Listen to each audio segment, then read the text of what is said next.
Another excellent use of Camera Raw's adjustment brush is to achieve a selective color effect. Typically, the majority of the image appears as grayscale and only the primary subject remains in color when you use this technique. Now, there's two different ways that we can do it, and I'm going to walk you through both of them. So the first way would be to simply select the adjustment brush.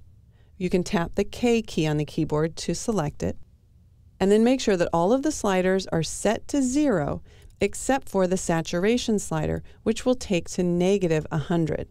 Now in this image it's going to be quite easy to change the background area to grayscale if we turn on auto mask.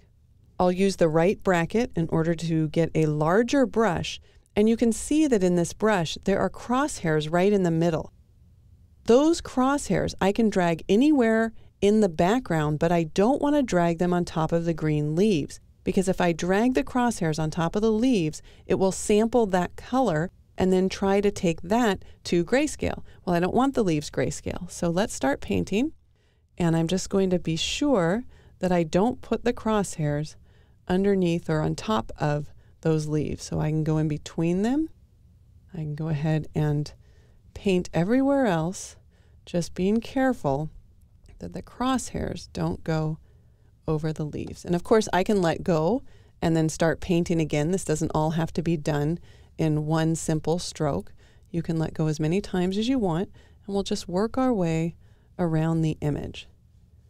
Because I've got this auto mask turned on, there might be some areas that I've missed. So let's go ahead and show the mask, and then we can turn off the auto mask and just go in and paint in some of these areas that we might have accidentally skipped over.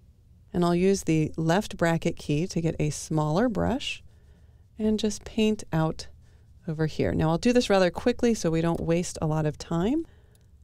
I think we've got that the way we want it. I will toggle off the mask, and I might turn on auto mask just one more time because there might be a few areas in here that I actually want to convert to grayscale. I'm just not sure that you're going to be able to see them on screen because they're almost grayscale to begin with.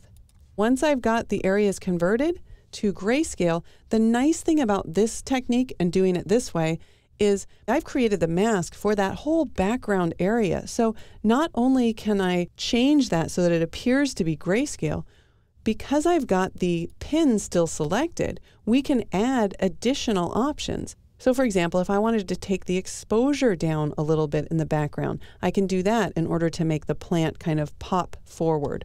Or if I wanted to, say, colorize the background, we could add a color wash by clicking in the color swatch here and then adding like a tint, maybe a yellow tint or an orangish tint to the background.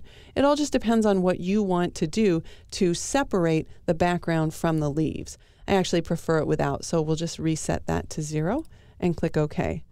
Now if I tap the P key, we can toggle on and off the preview, and you can see that by spending just a few minutes in here with the brush set to desaturate, as well as changing the exposure, we've really made a dramatic impact to the image in that the leaves really look much more separated from the background. Now the second way that we can do this, we'll need to reset the file. So I'm going to hold down the Option key. You notice when I hold down the Option key on the Mac or the Alt key on Windows, the Cancel button turns to Reset. So I'll go ahead and click Reset.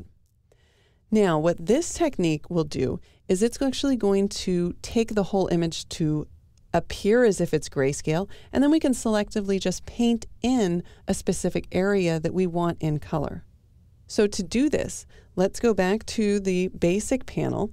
And the way I did that was I just tapped the Z key. That will put back my adjustment brush. You could also tap the K key. That would toggle off the adjustment brush. And then we'll click on the basic panel. You don't want to use the saturation or vibrant sliders. Don't go here. Instead, come over to HSL and grayscale and just take the color ranges down in saturation to -100.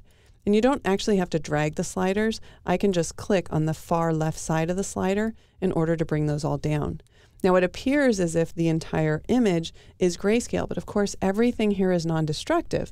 So it's just showing me that it's in grayscale, but I can go back to my adjustment brush, and instead of loading a negative saturation, I'll load an positive saturation, and we'll make sure to take off that negative exposure.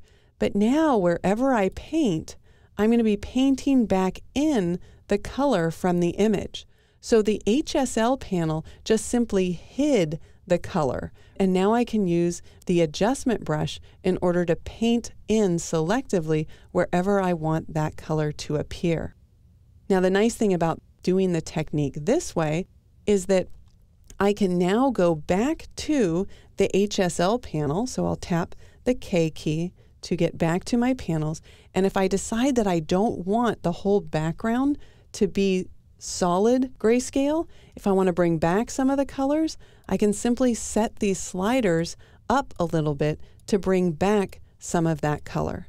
It's two very different kind of effects that you get. There's advantages of using both of them. You kind of need to analyze what the end goal is of your image and then pick the technique that will work best for you.